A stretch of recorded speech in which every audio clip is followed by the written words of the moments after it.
সুপ্রিয় দর্শক, ভিওডি বাংলার নিয়মিত আয়োজন নিউজ ন্যারেটিভে আপনাদের সবাইকে স্বাগত জানাচ্ছি। আমি মঞ্জুর মিলন।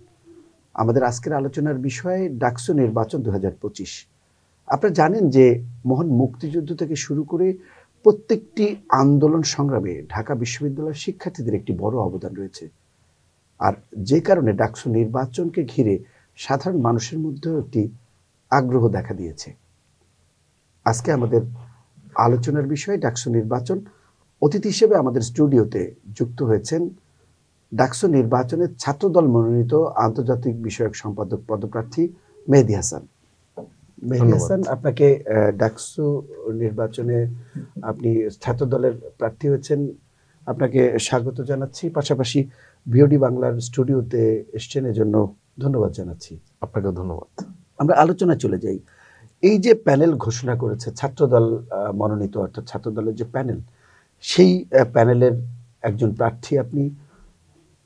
5 আগস্টের পরে কিন্তু ছাত্র রাজনীতিতে একটি বিশাল পরিবর্তন এসেছে। অর্থাৎ আগে যে লেজুর ভিত্তিক এবং এক ধরনের কি বলে দুর্বৃত্তায়নের ছাত্র রাজনীতি সারা দেশে কায়েম হয়েছিল বিগত 16-17 বছর আমরা দেখেছি, সেই জায়গা থেকে বেরিয়ে এসে এক ধরনের ছাত্র বান্ধব, শিক্ষার্থী বান্ধব রাজনীতির চ্যালেঞ্জ কিন্তু এখন সামনে, যেখানে ছাত্রদের নিরাপত্তা, ছাত্রদের খাবার দাবারের পরিবেশ, মান উন্নয়ন, পাশাপাশি শিক্ষার্থীদের নানান সুযোগ সুবিধার বিষয়গুলো সামনে আসছে। এমনকি সেখানে মানবিক, কতটা মানবিক হতে পারেন এই প্রতিযোগিতা যখন চলছে, তখন এই প্যানেল, আপনাদের যে প্যানেল, সেই প্যানেল কি সেই চ্যালেঞ্জ মোকাবিলা করতে পারবে?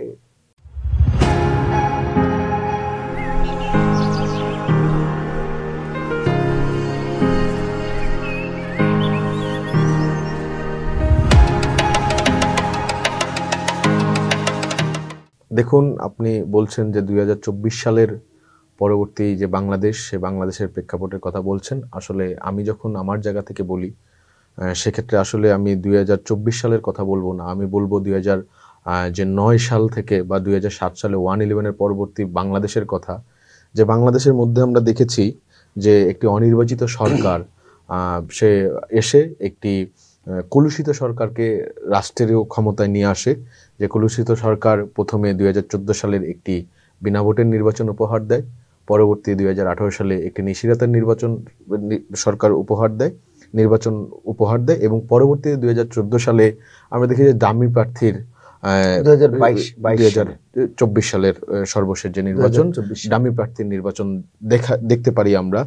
আমাদেরকে এটা খুব হতাশ করে, ছাত্রদলকে হতাশ করে, শুধু ছাত্রদলকে না, বাংলাদেশের সকল জনগণকে আসলে হতাশ করে। যে আসলে ভোটাধিকার তো মানুষের রাজনৈতিক অধিকার, তো আপনি একটি মানুষের ভোটাধিকারকে কেড়ে নিচ্ছেন, যে ভোটাধিকারের মাধ্যমে তার যে সকল অধিকার সেটা নিশ্চিত হয়। আপনার ভাটের অধিকার, আপনার বস্ত্রের অধিকার, আপনার সকল কিছুর অধিকার কিন্তু নিশ্চিত হয় ভোটাধিকারের মাধ্যমে। কারণ আপনি যদি আপনার শাসককে, মানে আসলে শাসক বলবো না, আপনার যে নেতৃত্ব, আপনার প্রতিনিধি আপনি নির্বাচন করেন, সে ভালো হবে না খারাপ হবে, আপনি তো অবশ্যই নিজের জন্য খারাপ কাউকে মনোনীত করবেন না।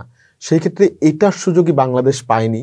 তো বাংলাদেশ জাতীয় ছাত্রদল 2009 সালের পর থেকেই তারা কিন্তু লড়াই সংগ্রাম করে গেছে ফ্যাসিবাদের বিরুদ্ধে, একমাত্র কিসের জন্য? যে মানুষের ভোটাধিকার নিশ্চিত করার জন্য। এবং ভোটাধিকার বাংলাদেশ জাতীয় ছাত্রদলের প্রথম প্রায়োরিটি ছিল। তো সেই ক্ষেত্রে 2024 সাল পরবর্তী যে বাংলাদেশের যে জাতীয়তাবাদী ছাত্রদল আছে, সেই ছাত্রদলই কিন্তু মানুষের ভোটাধিকারের কথা বলেছে, যে একটি জাতীয় নির্বাচন প্রয়োজন, যে নির্বাচনের মাধ্যমে আসলে গণতন্ত্র প্রতিষ্ঠিত হবে। এবং এরই ধারাবাহিকতায় আমরা শিক্ষা প্রতিষ্ঠানগুলোতে কিন্তু আমরা দেখেছি যে ছাত্র সংসদ নির্বাচন আমরা চেয়েছি, এবং এই ছাত্র সংসদ নির্বাচন যে চেয়েছি এটারই প্রতিফলন যে আজকে যে আমাদের যে প্যানেল ঘোষিত হয়েছে বাংলাদেশ জাতীয় ছাত্রদলের, সে প্যানেল ঘোষিত হয়েছে। এই প্যানেলের সকল শিক্ষার্থী যারা আছে আমাদের সাথে, তারা দীর্ঘদিন ফ্যাসিবাদের বিরুদ্ধে লড়াই করে গেছে, সংগ্রাম করে গেছে, শিক্ষার্থীদের পক্ষে লড়াই করে গেছে, তাদের অধিকার নিয়ে কথা বলেছে। তো আশা করি যে যারা শিক্ষার্থীদের পক্ষে বরাবরই ছিলাম এবং সামনে তাদের পাশে থাকার প্রত্যাশা ব্যক্ত করি, সেই প্যানেল আসলে শিক্ষার্থীদের প্রত্যাশাকে পূরণ করতে সক্ষম। আমি যদি প্যানেলের কথা বলি, ছাত্রদলের প্যানেলের পাশাপাশি আমরা জানি যে ছাত্রদলের আবিদুল ভিপি প্রার্থী, জিএস প্রার্থী হামিম, এজিএস প্রার্থী মায়েদ এবং পাশাপাশি এনসিপির যে ছাত্র সংগঠন রয়েছে বাংলাদেশ গণতান্ত্রিক ছাত্র সংসদ, বাক্সাসের ভিপি প্রার্থী আব্দুল কাদের, তিনি কিন্তু বেশ পরিচিত মুখ। অনেকটা আমরা বলতে পারি যে ছাত্র আন্দোলন কেন্দ্রিক অনেক জনপ্রিয়তাও রয়েছে। জিএস প্রার্থী রয়েছেন আবু বাকের মজুমদার, একইভাবে তিনি জনপ্রিয় এবং খুবই পরিচিত। পাশাপাশি আমরা এজিএস প্রার্থী যদি ধরি, এজিএস রয়েছেন তাদের আশরেফা। অন্যদিকে আমরা ছাত্র শিবিরের যে প্যানেল রয়েছে সেদিকে ভিপি প্রার্থী সাদিক কায়েম, তিনিও বেশ পরিচিত এবং জনপ্রিয়। জিএস প্রার্থী এস এম ফরহাদ, তিনিও বেশ পরিচিত এবং জনপ্রিয়। এমনকি মহিউদ্দিন খান এজিএস প্রার্থী, তিনিও বেশ পরিচিত। এইরকম প্যানেলের সাথে ছাত্র দলের একজন প্রার্থী হিসেবে আপনি কি মনে করেন যে সাধারণ শিক্ষার্থীদের মন জয় করে এদের সাথে বিজয়ী হয়ে আসা আপনাদের জন্য কি খুব সহজ হবে? আসলে দেখুন, আপনারা যার কথা অন্যান্য প্যানেল, কারণ এখানে কিন্তু আপনি সাধারণ মানুষের ভোটের বিষয়টি এক জিনিস, জাতীয় নির্বাচন যেগুলো মহল্লা ভিত্তিক কিংবা ইউনিয়ন ভিত্তিক কিংবা থানা উপজেলা ভিত্তিক, সেই জায়গায় না, কিন্তু এখানে ঢাকা বিশ্ববিদ্যালয়ের প্রত্যেকটি শিক্ষার্থী কিন্তু অনেক সচেতন। জি, আপনি আমাদের ছাত্র দলের প্যানেলে যাদের কথা বলেছেন তারাও ঢাকা বিশ্ববিদ্যালয়ের শিক্ষার্থী, বাকি যারা অন্যান্য প্যানেলে রয়েছে তারাও ঢাকা বিশ্ববিদ্যালয়ের শিক্ষার্থী, যেহেতু ডাকসু নির্বাচনে ঢাকা বিশ্ববিদ্যালয়ের শিক্ষার্থী হওয়াটা প্রথম শর্ত। তো দেখুন, এইখানে আপনি বলেছেন যে আসলে তারা বেশি পরিচিত বা আলোচিত কিনা, কিন্তু আপনাকে মনে করিয়ে দেই যে আমাদের যে ভিপি প্রার্থী জনাব আবিদুল ইসলাম খান, এই আবিদুল ইসলাম খানের পথ চলা কিন্তু ছাত্রদলের সাথে পথ চলা 2016 সালে। এর আগেও হয়তোবা তার পরিবারের লোকজন ছাত্রদল বা বিএনপির রাজনীতির সাথে জড়িত, হয়তোবা এটা তিনি কনফার্ম করতে পারবেন, কিন্তু আমি ছাত্রদল তার সাথে পথ চলা, ছাত্রদের সাথে পথ চলা 2016 সালে। এবং আপনি জেনে থাকবেন যে ছাত্রদল নিজ পরিচয়ে রাজনীতি করে এবং 2009 সালের পরবর্তী সময়ে ছাত্রদলের প্রত্যেকটি নেতাকর্মী গুম, খুন, ক্রস ফায়ার, যে কোনো ধরনের অন্যায় এবং বাংলাদেশের মধ্যে বৈষম্যের সবচেয়ে বেশি বৈষম্যের শিকার হয়েছে এবং রোশানলের শিকার হয়েছে ফ্যাসিবাদের, সেটা বাংলাদেশের জাতীয়তাবাদী ছাত্রদল। আমরা দেখেছি যে ছাত্রদলের নেতাকর্মীরা গুম হয়েছে, খুন হয়েছে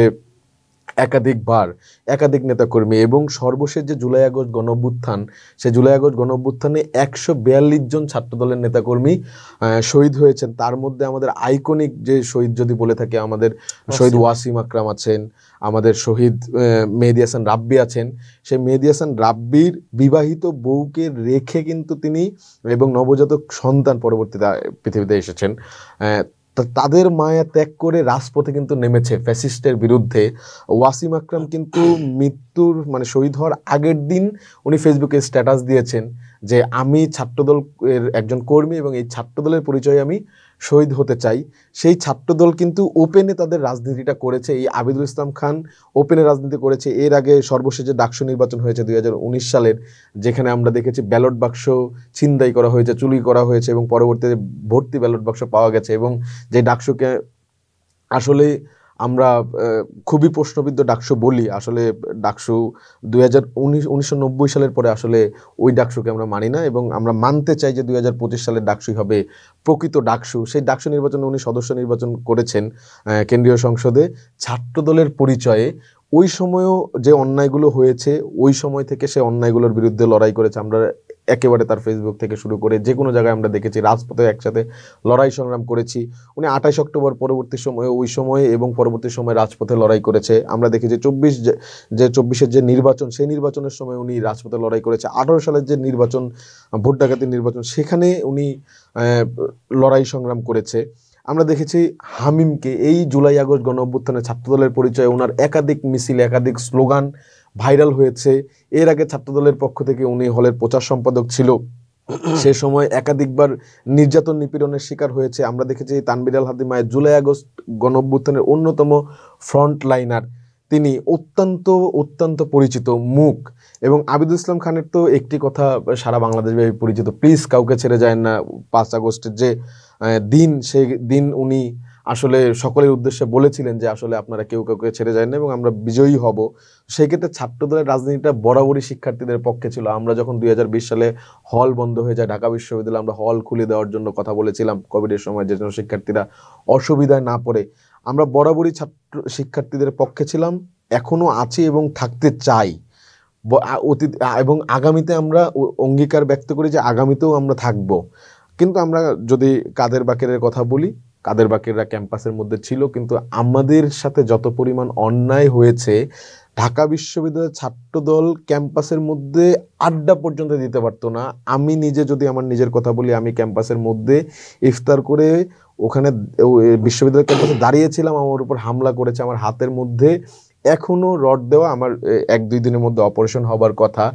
মাথার মধ্যে 10টি সেলাই, একাধিকবার হামলার শিকার হয়েছি, মামলার শিকার হয়েছি, জেলে গিয়েছি। ঢাকা বিশ্ববিদ্যালয়ের প্রত্যেকটি নেতাকর্মী হামলার শিকার। কিন্তু কাদেররা একাধিকবার হামলার শিকার হয়েছে, অনেক সময় মামলার শিকার হয়েছে। কখন? জুলাই আগস্ট গণ অভ্যুত্থানের সময়, গণ অভ্যুত্থানের আগে আসলে তারা কতটুকু নির্যাতিত ছিল। তারা তো ক্যাম্পাসে রাজনীতি করার সুযোগটা পেয়েছে, ছাত্রদল ক্যাম্পাসে রাজনীতি করার সুযোগ পায়নি। তবুও যতটুকু সুযোগ পেয়েছে তারা তাদের জায়গা থেকে শিক্ষার্থীদের পক্ষে ছিল। আর যদি আমি সাদিক কায়েমের কথা বলি বা SM ফরাদের কথা বলি, 5 তারিখের আগে তো তারা ছাত্রলীগ ছিল, এবং শেখ হাসিনা যদি পতন না হতো, সাদিক কায়েম ছাত্রলীগের পোস্টেড নেতা। আমরা দেখেছি SM ফরাদ ছাত্রলীগের পোস্টেড নেতা ছিল। 5 তারিখে যদি শেখ হাসিনার পতন না হতো, হয়তোবা আমার ফাঁসি হতো, আবিদুল ইসলাম খানের ফাঁসি হতো, তানভীর আল মায়েদ বা শেখ তানভীর বাড়িয়া হামিমের ফাঁসি হতো, কারণ তাদের ফুটেজ আছে, তারা রাজপথে ছিল, লড়াই সংগ্রাম করেছে। কিন্তু সাদিক কায়েম, SM ফরাদ বা মহিউদ্দিন খানের কিছুই হতো না, কারণ তারা ছাত্রলীগের মধ্যে ছিল, তারা ছাত্রলীগ ছিল। তারা তখন হয়তোবা আবার এমনভাবে বলতো, তারা হয়তোবা, আমরা জানি না যে তারা গেস্ট রুম গণরুমের নির্যাতনের সাথেও জড়িত ছিল কিনা, কারণ তারা তো আসলে ছাত্রলীগ করতো, এবং ছাত্রলীগ বলতেই আমরা দেখতাম যে গেস্ট রুম গণরুমের নির্যাতন, নিপীড়ন। সেই ক্ষেত্রে আসলে শিক্ষার্থীরা তাদেরকে কতটুকু ভালোভাবে নিবে, ঠিক আছে, শুধু জুলাই আগস্ট গণ অভ্যুত্থানের 2-1টি ছবির জন্য না, এর আগে যে তাদের অতীত ইতিহাস, এটা আসলে খুব ভালো না। রক কাটার ইতিহাস বাংলাদেশের মধ্যে ঘটেছে, একাধিকবার তাদের ছাত্রদের নিষিদ্ধ করা হয়েছিল একমাত্র বিভিন্ন ক্যাম্পাসে তাদের নৃশংস হত্যাকাণ্ডের জন্য।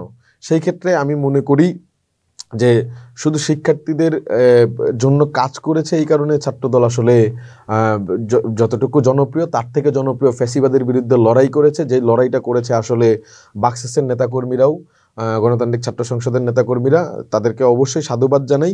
কিন্তু আমি পরিশেষে সবসময় বলবো যে শিবিরের নেতাকর্মীরা, তারা ছাত্রলীগ ছিল, তাদের মধ্যে তাদের জনপ্রিয়তা নেই, এবং মানুষের মধ্যে এখন পর্যন্ত শিবির ফোবিয়া আছে, এবং তারা যে গুপ্ত রাজনীতি করে সেটার এখনো শিক্ষার্থীদের মধ্যে ভীতি কাজ করে। আর ছাত্রদল ওপেন ছিল, ওপেন আছে, ওপেন থাকবে, এবং শিক্ষার্থীদের সর্বোচ্চ প্রিয় সংগঠন হিসেবেই আসলে তারা থাকবে। দেখুন, ছাত্র শিবিরের বেশ কিছু নেতাকর্মী তারা ছাত্রলীগে অনুপ্রবেশ করেছিল, এবং 5 আগস্ট পরবর্তী সময়ে তারা সেখান থেকে পদত্যাগ করে নিজেরাই ঘোষণা দিয়েছেন যে আমি আসলে শিবির কর্মী বা শিবিরের নেতা। সেটি কিন্তু তারা স্পষ্ট বলেছে। এবং তাদের যে কর্মকাণ্ড, আপনি বললেন যে গণরুমে তাদের সেখানে আধিপত্য ছিল কিনা, ডাইনিংয়ে তাদের আধিপত্য ছিল কিনা, কিংবা শিক্ষার্থীদের উপর যেসব অত্যাচার নির্যাতন করেছে ছাত্রলীগ, সেখানে এই শিবিরের গুপ্ত রাজনীতি যারা করেছে কিংবা অনুপ্রবেশকারী যারা ছিলেন তাদের ভূমিকা কী ছিল, সেটি তো ঢাকা বিশ্ববিদ্যালয়ের শিক্ষার্থী যারা, তারা অবশ্যই সেটি মূল্যায়ন করবে, সে প্রত্যাশা আমাদেরও। কিন্তু আমার প্রশ্ন হলো যে ছাত্র রাজনীতিতে একটি ইতিবাচক পরিবর্তন কিন্তু চাচ্ছে সবাই, এটা থেকে কেউই বাইরে থাকতে পারবে না। দ্বিতীয় কথা হলো যে ছাত্র দলের যে পুরনো রাজনৈতিক ইতিহাস, সেটি আমরা জানি। 89-তে আমানুল্লাহ আমানের নেতৃত্বে সেখানে ডাকসুতে নিরঙ্কুশ বিজয় পেয়েছিল ছাত্রদল, এবং ছাত্রদলের নেতৃত্বে এই স্বৈরাচার বিরোধী আন্দোলন হয়েছিল ঢাকা বিশ্ববিদ্যালয় সহ সারা দেশে। সেটি আমাদের সবারই জানা। সেটি যেমন সঠিক, তৎকালীন সময়ে সাবেক শহীদ প্রেসিডেন্ট জিয়াউর রহমান একটি সুন্দর গণতান্ত্রিক প্রক্রিয়া চালু করেছিলেন, বহুদলীয় গণতন্ত্র, যেখানে শতফুল ফুটতে দাও, সেখানে সব রাজনৈতিক দলগুলো যেমন রাজনীতি করার সুযোগ পেয়েছিল, ছাত্র রাজনীতি করারও সুযোগ পেয়েছিল সব সংগঠনগুলো। এবং সেখানে ছাত্র রাজনীতির যে সুন্দর ধারা প্রতিষ্ঠা করেছিলেন জিয়াউর রহমান সাহেব, সেই ধারাবাহিকতায় 89-তে আমরা দেখেছি যে ছাত্র দলের একটি বিশাল বিজয়, শুধু ডাকসু নয়, সারা বাংলাদেশেই ছাত্র দলের একটি বড় প্রভাব ছিল সেই সময় স্বৈরাচার বিরোধী আন্দোলনের। সেটি কিন্তু অতীত। আমরা বিগত দিনে আমরা দেখেছি যে গত 16 বছর ছাত্রদল ব্যাপক রোষানালা পড়েছে, জেল জুলুমের শিকার হয়েছে, আপনি যেমনটি বলছিলেন গুম খুনের শিকার হয়েছে, অনেক সংকটময় পরিস্থিতির মধ্যে ছাত্রদল রাজনীতি করেছে, এটি সত্যি। কিন্তু আমি বলছি, আমার প্রশ্ন হলো যে আদর্শিক যে রাজনীতি,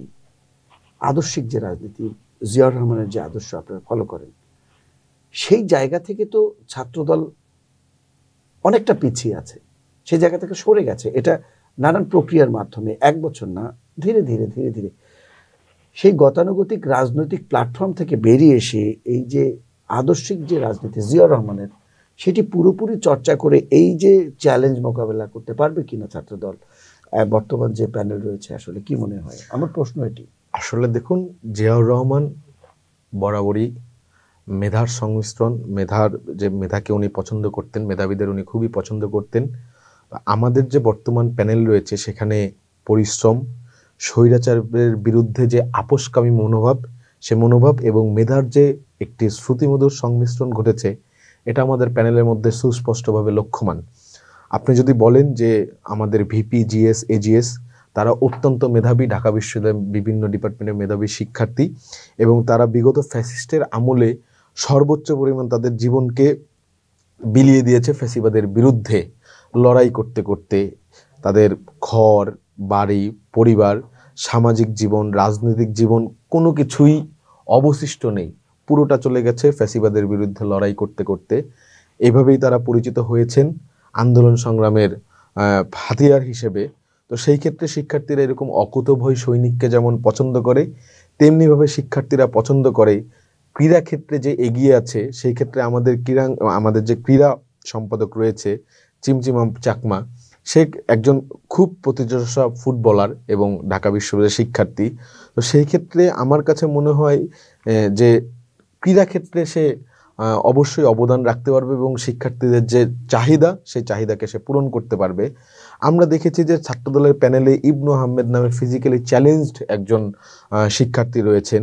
তো ঢাকা বিশ্ববিদ্যালয়ে যারা ফিজিক্যালি চ্যালেঞ্জড শিক্ষার্থী রয়েছেন, তাদের যে কোনো সমস্যাকে নিজে আত্মস্থ করতে পারবেন, অনুধাবন করতে পারবেন এবং পরবর্তীতে সেটা সমস্যার সমাধান করতে পারবেন। এই ধারণা থেকেই আমরা ইবনু আহমেদকে আমাদের প্যানেলে রাখা হয়েছে। আমাদের প্যানেলে সনাতন ধর্মাবলম্বী শিক্ষার্থীদের রাখা হয়েছে, যারা একই সাথে লড়াই সংগ্রামও করত এবং সনাতন ধর্মী বা অন্য ধর্মাবলম্বী যারা আছে তাদের যে মনস্তত্ত্ব, তাদের যে সামাজিক মিথস্ক্রিয়া, এটাকে বুঝে তাদের যে চ্যালেঞ্জগুলো আছে সেই চ্যালেঞ্জগুলোকে উত্তরণের জন্য কাজ করে যাবে। আমরা দেখেছি যে আন্দোলন সংগ্রামে যাকে রাখা হয়েছে আরিফুল ইসলাম, দীর্ঘদিন আন্দোলন সংগ্রাম সে করেছে, মুক্তিযুদ্ধের ব্যাপারে তার বিস্তর পড়াশোনা রয়েছে। সেই ক্ষেত্রে সামনের যে কোনো আন্দোলনে ডাকসু কীভাবে ভূমিকা পালন করবে, সেক্ষেত্রে তার থেকে বোধহয় অন্য কেউ বুঝতে পারবে কিনা বা ধারণ করতে পারবে কিনা, এই ব্যাপারে আমি সন্দিহান, অবশ্যই প্রশ্ন রেখে যেতে চাই। আমি কমন রুম ও ক্যাফেটেরিয়া সম্পাদকের মধ্যে যে আছে সে যেমন ফারিয়া ইসলাম মেঘলা দীর্ঘদিন ধরে ক্যাম্পাসের মধ্যে এন্টারপ্রেনারশিপ কেন্দ্রিক অনেক ধরনের কাজ করে গেছে। শিক্ষার্থীদের, কোন নারী শিক্ষার্থীদের কি ধরনের সমস্যা ফেস করতে পারে সেগুলো অবশ্যই একজন নারী হিসেবে সে জানবে এবং ক্যাম্পাসের মধ্যে ছাত্র রাজনীতির সাথে জড়িত থাকার কারণে অনেক ধরনের প্রতিবন্ধকতা আছে, সেই প্রতিবন্ধকতা কীভাবে কাটিয়ে ওঠা যায়, শিক্ষার্থীদের নিয়ে কিভাবে একটি অন্তর্ভুক্তিমূলক ঢাকা বিশ্ববিদ্যালয় করা যায় যেখানে সকলের অবশ্যই অংশীদারিত্ব রয়েছে, সেক্ষেত্রে আমরা অবশ্যই জিজ্ঞেস করতে পারি। আমরা দেখি যে ঢাকা বিশ্ববিদ্যালয়ের যে বিজ্ঞান ও প্রযুক্তি বিষয়ক সম্পাদক রয়েছে ছাত্রদলের পক্ষ থেকে প্যানেলে দেওয়া হয়েছে, সে আইআইটির খুবই মেধাবী স্টুডেন্ট এবং বিভিন্ন ধরনের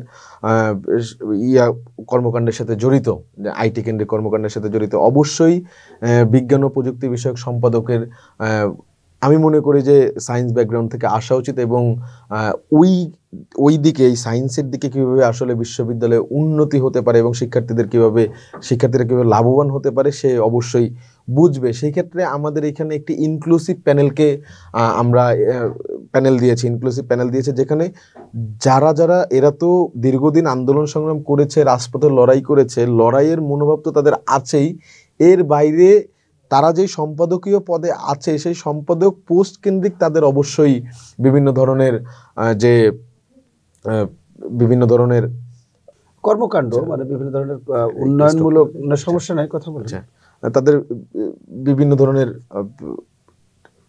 সরি ভাই ভুলে না সমস্যা নাই, আপনি বলতে চাচ্ছেন কি মানে তাদের ওই উন্নয়নমূলক সরি ওই কেন্দ্রিক তাদের বিভিন্ন ধরনের জ্ঞান রয়েছে এবং এ কারণেই তাদেরকে দেওয়া হয়েছে। মানে আপনি বলতে চাচ্ছেন যে যে যাকে যে বিষয়ক সম্পাদক দেওয়া হয়েছে সেই বিষয়ে তার এক্সপার্টিস রয়েছে, অবশ্যই এক্সপার্টিস রয়েছে। এটি অবশ্যই একটি বিবেচনার বিষয় যে আমরা জানি যে যে বিষয়ে যে জ্ঞান রাখেন তাকে ওই পদে দেওয়াটা সমীচীন, কারণ হচ্ছে সে ওই বিষয়গুলো বুঝবেন এবং শিক্ষার্থীদের উন্নয়নে ভূমিকা রাখতে পারবেন। ধন্যবাদ।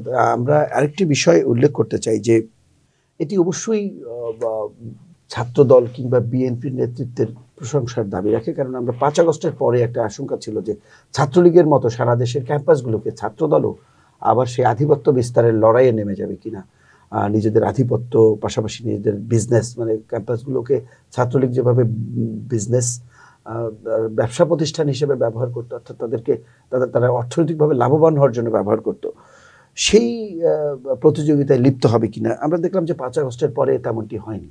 বিএনপির সর্বোচ্চ নেতৃত্ব তিনি কঠোরভাবে এটি নিয়ন্ত্রণ করেছেন। পাশাপাশি ছাত্রদলের যারা মজলুম ছাত্রদল তো 16 বছর, তারাও সেই দিকে যায়নি, বরঞ্চ শিক্ষার্থীদের পাশে থাকার চেষ্টা করেছে, এটি আমরা দেখেছি। সেই চ্যালেঞ্জটিকে আসলে ছাত্রদল নিবে, এটা আমরা প্রত্যাশা করি যে আগামী দিনে ছাত্রদলের যে রাজনৈতিক ধারা আমরা দেখতে পাচ্ছি বর্তমানে, যদিও বিচ্ছিন্ন অভিযোগ রয়েছে এবং কিছু ঘটনাও ঘটেছে আমরা দেখেছি, এগুলো থাকবে, তবে প্রত্যাশা থাকবে যে সেগুলো যেন হাইকমান্ড সেটি নিয়ন্ত্রণে যথাযথ ভূমিকা পালন করে।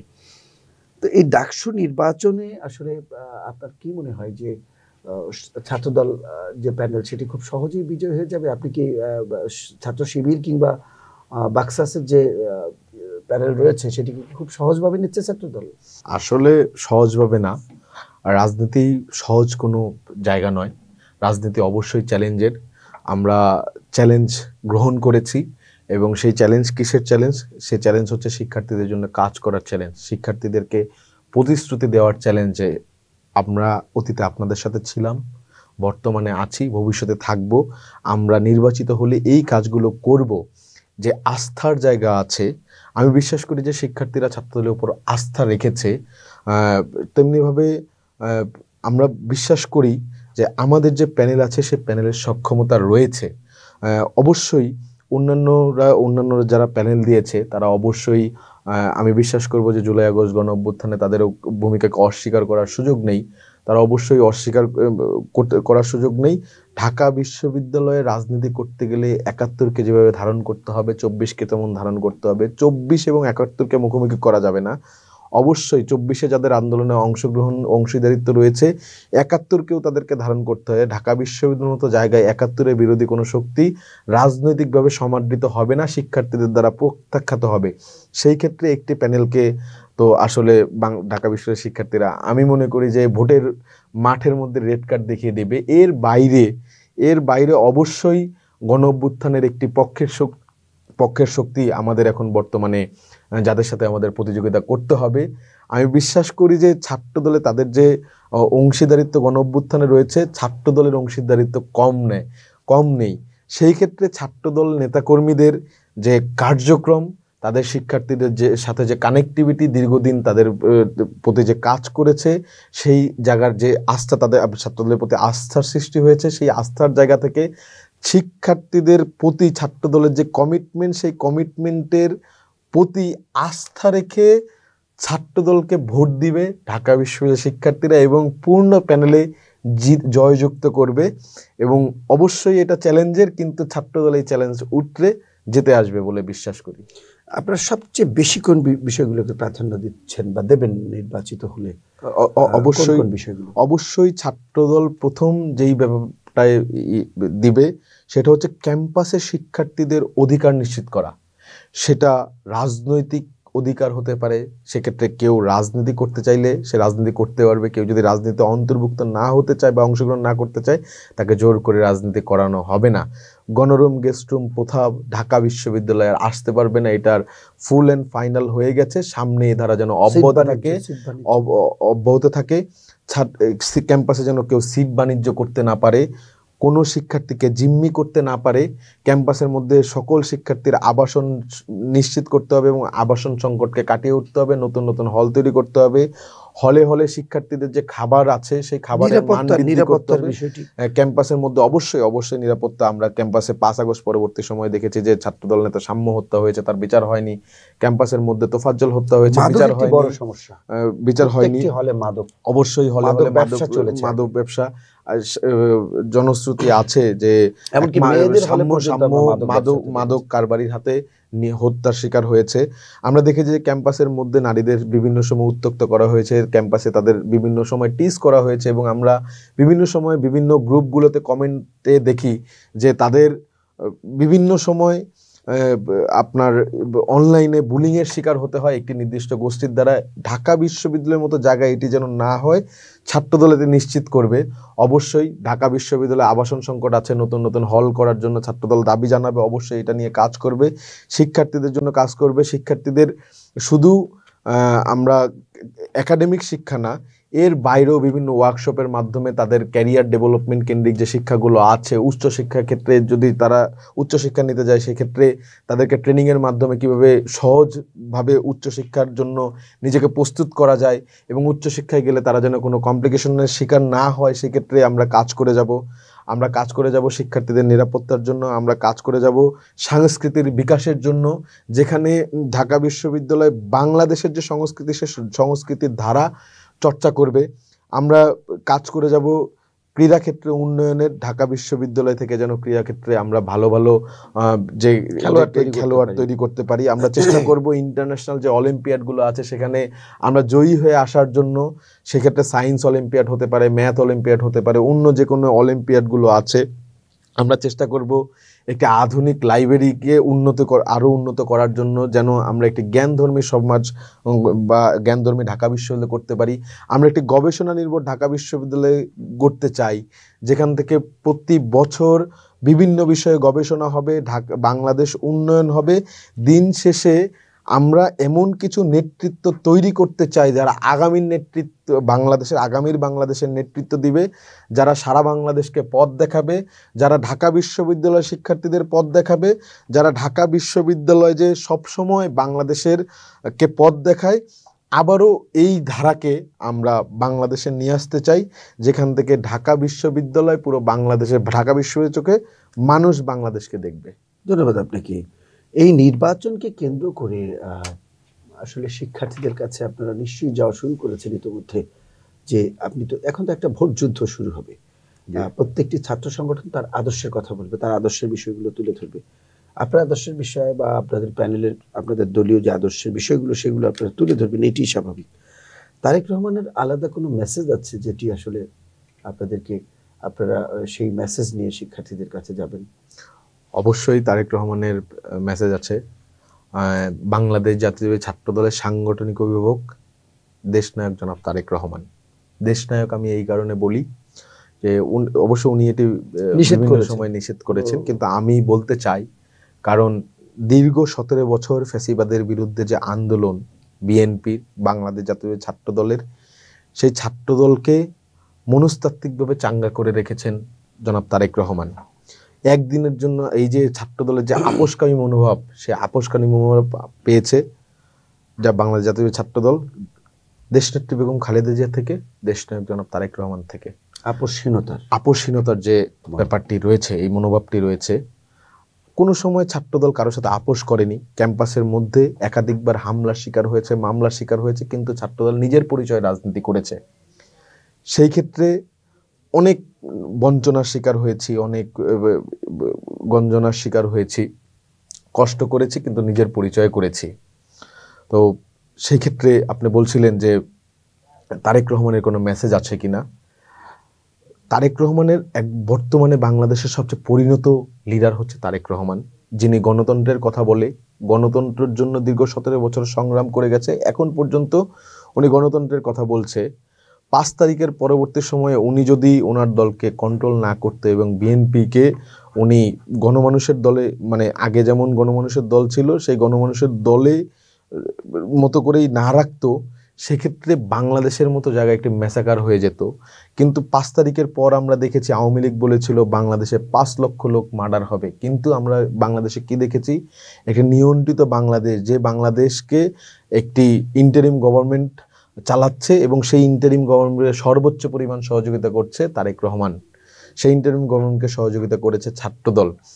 তারেক রহমান বরাবরই নির্বাচনে বিশ্বাস করে, গণতন্ত্রে বিশ্বাস করে, ছাত্র সংসদে বিশ্বাস করে এবং ছাত্র সংসদকে বিশ্বাস করে দেখেই ছাত্রদলের প্রতি ওনার স্পষ্ট নির্দেশনা যে শুধু শিক্ষার্থীদের জনপ্রতিনিধি হতে গেলে অবশ্যই নির্বাচিত হয়েও আসতে হবে এবং সেই কারণেই ছাত্রদল প্যানেল দিয়েছে, ছাত্রদল নির্বাচন করবে এবং ছাত্রদল নির্বাচনে জিতবে, এই প্রত্যাশা আমি ব্যক্ত করি। এবং উনি একাধিকবার বলেছে, সর্বশেষ যে ছাত্রদলের একটি বৃহৎ ছাত্র সমাবেশ হয়েছে সেখানেও তিনি অ্যাড্রেস করেছেন ঢাকা বিশ্ববিদ্যালয়ের মতো জায়গায় যে খাবারের পুষ্টিমানের ব্যাপারে কথা বলেছেন, আবাসন সংকটের কথা বলেছেন এবং এরই প্রেক্ষাপটে কিন্তু তার কথার ভিত্তিতে ছাত্রদল 11টি তাদের দফা দিয়েছে, তাদের প্রতিশ্রুতির কথা বলেছে যে ছাত্রদল আগামীর রাজনীতিতে এই পরিবর্তনগুলো আনবে এবং এই পরিবর্তনগুলোকে তারা ধারণ করে।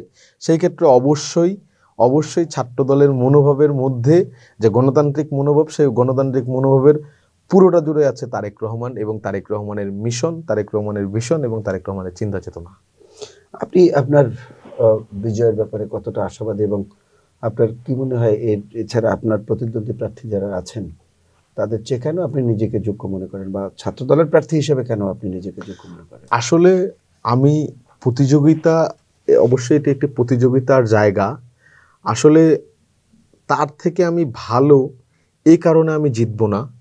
আমি আসলে শিক্ষার্থীদের প্রতি কতটুকু কমিটমেন্ট দিতে পারছি এবং কমিটমেন্ট রাখতে পারবো, আমার যোগ্যতা কতটুকু, এটার উপর নির্ভর করবে আসলে আমি জিতে আসতে পারবো কি না। সেক্ষেত্রে তারা যদি আমার উপর আস্থা রাখে, আমার প্রতি ভালোবাসা দেখায়, অবশ্যই আমি জিতে আসব। আমি বিশ্বাস করি আমার যে ইস্তেহার রয়েছে, আমার দলের যে ইস্তেহার রয়েছে, সেই ইস্তেহারের উপর তারা আস্থা রাখবে। আমার যে সম্পাদকীয় যেই পদবীটি রয়েছে, সেই পদবীটির মধ্যে অবশ্যই কিছু চমক রয়েছে। সেই চমকগুলো শিক্ষার্থীরা যদি আশ্বস্ত হয়, অবশ্যই তারা আমাকে জিতে আনবে এবং আমি বিশ্বাস করি যে অন্যদের তুলনায় আমার দেওয়ার কিছু রয়েছে, কারণ আমার রাজনৈতিক দল, আমার সংগঠন বড় সংগঠন, সেক্ষেত্রে আমরা আমাদের যথেষ্ট ম্যান পাওয়ার রয়েছে, আমাদের যথেষ্ট ম্যাচুরিটি রয়েছে, আমার যথেষ্ট মেধা রয়েছে। সেই মেধার বিকাশের মাধ্যমে সকলে সমন্বিতভাবে যদি একসাথে কাজ করি, অবশ্যই জিতে আসার সুযোগ রয়েছে। আমরা কিন্তু ডাকসু নির্বাচনে একটি কালো টাকার প্রভাবের আশঙ্কা রয়েছে, কিন্তু আপনার কি মনে হয় যে কালো টাকার প্রভাব কি ডাকসু নির্বাচনে প্রভাবিত করতে পারে? দেখুন, এখানে কালো টাকার প্রভাব বলতে আমরা দেখেছি, আমরা শঙ্কা করছি যে ঢাকা বিশ্ববিদ্যালয়ের শিক্ষার্থীদের ভোট কেনা সুযোগ নেই। তবে এটা দেখেছি যে নির্বাচন বানচাল করার জন্য পলাতক ফ্যাসিবাদ কিছু দোসর ঢাকা বিশ্ববিদ্যালয় এখন পর্যন্ত রয়ে গেছে, যারা অতীতে ছাত্রলীগ ছিল এবং বিভিন্ন হামলা মামলার সাথে, বিরোধী মতের উপর হামলা মামলার সাথে জড়িত। তারা জাস্ট জুলাই একদিন স্ট্যাটাস দিয়ে কেউ হয়তো বা সমন্বয়ক হয়ে গেছে, কেউ হয়তো বা অনেক বড় বিপ্লবী সরে গেছেন। আবার অনেক ছাত্রলীগকে আমরা দেখেছি যে গুপ্ত বাহিনী হিসেবে আবির্ভূত হয়েছেন। তো ঢাকা বিশ্ববিদ্যালয় বর্তমান গণতান্ত্রিক যে স্পেস, সেই স্পেসের মধ্যে আমরা তাদেরকে অ্যালাউ করছি না, কিন্তু তাদেরকে তো বিচারের দায়িত্ব আমাদের নিয়ে আসার না। আমরা একাধিকবার বিশ্ববিদ্যালয় প্রশাসনকে বলেছি, অবশ্যই তাদের ব্যর্থতা। সেই ক্ষেত্রে এই যে বিপ্লবীরা আছে, আমি কিভাবে নিশ্চিত হব যে পলাতক ফ্যাসিবাদের সাথে তাদের যোগাযোগ নেই? অবশ্যই তাদেরকে যদি অর্থ সরবরাহ করা হয়, তারা একটি চ্যালেঞ্জ দিবে এবং চ্যালেঞ্জ নিয়ে ডাকসুতে প্রতিদ্বন্দ্বিতা করবে এবং চেষ্টা করবে যে তাদের একটি ভালো যদি ইমেজ তৈরি করা যায় টাকা পয়সার মাধ্যমে, কোনোভাবে বিভিন্ন ধরনের ভালো সামাজিক কার্যক্রম করে, এবং সেই ক্ষেত্রে অবশ্যই একটি কালো টাকার যে একটা অপব্যবহার হতে পারে, এটা নিয়ে একটু আমি শঙ্কিত। সর্বোপরি আসলে আপনার প্রত্যাশা কি একজন শিক্ষার্থী হিসেবে ডাকসু নির্বাচনে, ধরেন আপনি নির্বাচিত নাই হলেন, যদি আপনার প্রতিদ্বন্দ্বী কাউকে নির্বাচিত করে ফেলে কিংবা আপনার প্যানেলকে নির্বাচিত না করে যদি অন্য কোনো প্যানেলকে নির্বাচিত করে, সেক্ষেত্রে আপনি সাধুবাদ জানাবেন? দেখুন, গণতন্ত্র পাওয়ার জন্য যে আমাদের যে আকাঙ্ক্ষা, এটা দীর্ঘ 17 বছরের। আসলে আমরা গণতন্ত্র চাই। গণতন্ত্রের অর্থ এই না যে আমাকেই জিততে হবে। গণতন্ত্রের অর্থ হচ্ছে জনগণ বা শিক্ষার্থীরা যাকে চায় সে জিতে আসুক। এখন আমি বিশ্বাস করতে পারি আমার সংগঠন শিক্ষার্থীদের জন্য কাজ করবে, সে জিতে আসবে। কিন্তু শিক্ষার্থীরা যদি অন্য কাউকে, আমার থেকে বেটার কাউকে পায়, প্রমিসিং কাউকে পায়, সে যদি জিতে আসে, অবশ্যই আমরা তাদের সাথে মিলে কাজ করব। তবে কাজ করার আগে অবশ্যই তাকে বাংলাদেশের পক্ষে শক্তি হতে হবে, তাকে স্বাধীনতা, সার্বভৌমত্বে বিশ্বাস করতে হবে। বাংলাদেশ বিরোধী কোনো কার্যকলাপে যুক্ত হওয়া যাবে না, কারণ 71 এর প্রশ্নে কোনো আপোষ নেই এবং একই সাথে 24-এর প্রশ্নে কোনো আপোষ নেই। সেই ক্ষেত্রে পলাতক ফ্যাসিবাদের কোনো শক্তি যদি আমাদের আসে, অবশ্যই তাকে আমরা সর্বোচ্চ পরিমাণে অসহযোগিতা করব এবং বিশ্ববিদ্যালয় প্রশাসনের কাছে অবশ্যই দাবি জানাবো যে তারা যেন এ ধরনের কোনো প্ল্যাটফর্মের মধ্যে অংশগ্রহণ করতে না পারে। তবে অবশ্যই যদি বাংলাদেশের পক্ষের কোনো শক্তি জিতে আসে, আমরা তাদেরকে সর্বোচ্চ পরিমাণে সহযোগিতা করব। কারণ গণতান্ত্রিক মূল্যবোধের যে শিক্ষা আমরা পেয়েছি, সেই শিক্ষায় শিক্ষিত হয়েছি। যেই শিক্ষা আমাদের দিয়েছে শহীদ রাষ্ট্রপতি জিয়াউর রহমান, আমাদের শিক্ষা দিয়েছে দেশনেত্রী বেগম খালেদা জিয়া, আমাদের শিক্ষা দিয়েছে বিএনপির ভারপ্রাপ্ত চেয়ারম্যান জনাব তারেক রহমান। আপনাকে অসংখ্য ধন্যবাদ আমাদের স্টুডিওতে এসে আপনার মূল্যবান সময় দিয়েছেন। আশা করছি ভবিষ্যতে আপনাকে আমরা পাবো। ধন্যবাদ। সুপ্রিয় দর্শক, আমাদের আলোচনা শেষ করব। মেহেদী হাসান যেমনটি জানিয়েছিলেন যে গণতন্ত্রের সৌন্দর্য হলে সবাই বিজয়ী হবে না, 5 জন কিংবা 10 জন কিংবা একাধিক প্রার্থীর মধ্যে যে কোনো একজন বিজয়ী হবেন। যিনি পরাজিত হবেন তিনিও কিন্তু একটি পার্ট হয়ে গেলেন, অর্থাৎ একজন বিজয়ী হবেন, একজন পরাজিত হবেন, এই দুজন মিলেই কিন্তু গণতন্ত্র। গণতন্ত্র মানেই কিন্তু একপাক্ষিক কিংবা কোনো একক কর্তৃত্ব বা একক কোনো নির্দেশনা নয়। আমরা যেমনটি দেখেছি বিগত শেখ হাসিনার সরকারে, অর্থাৎ একক কর্তৃত্ব দেখেছি, যেখানে বিরোধী দল বলে কিছু ছিল না এবং রাজপথের বিরোধী দলকেও কিভাবে নিষ্পেষণ করে ধ্বংসের দ্বার প্রান্তে নিয়ে যাওয়া যায় সেই চ্যালেঞ্জ দেখেছি। সুতরাং আমরা প্রত্যাশা করব ভবিষ্যতে যেন একটি সুন্দর বাংলাদেশ গঠনে আমরা আমাদের যে যারা নির্বাচিত হবেন এবং যারা পরাজিত হবেন সবাই ঐক্যবদ্ধভাবে ডাকসুতে কাজ করবেন এবং শিক্ষার্থীদের অধিকার নিয়ে অবশ্যই কথা বলবেন। কিংবা যারা নির্বাচিত হন তারা যদি ভুল পথে পরিচালিত হয় বা হন, তাহলে যারা বিরোধী পক্ষ থাকবেন, যারা পরাজিত, তারা সেটি ধরিয়ে দেবেন কিংবা সেটির প্রতিবাদ জানাবেন। আর এই প্রতিবাদের মধ্য দিয়ে অবশ্যই আমরা একটা সুন্দর পরিবেশ ঢাকা বিশ্ববিদ্যালয় সৃষ্টি করতে পারবো। তাহলে আমাদের জাতীয় উপকৃত হবে। আপনারা সবাই ভালো থাকুন, সুস্থ থাকুন, নিরাপদে থাকুন। ধন্যবাদ।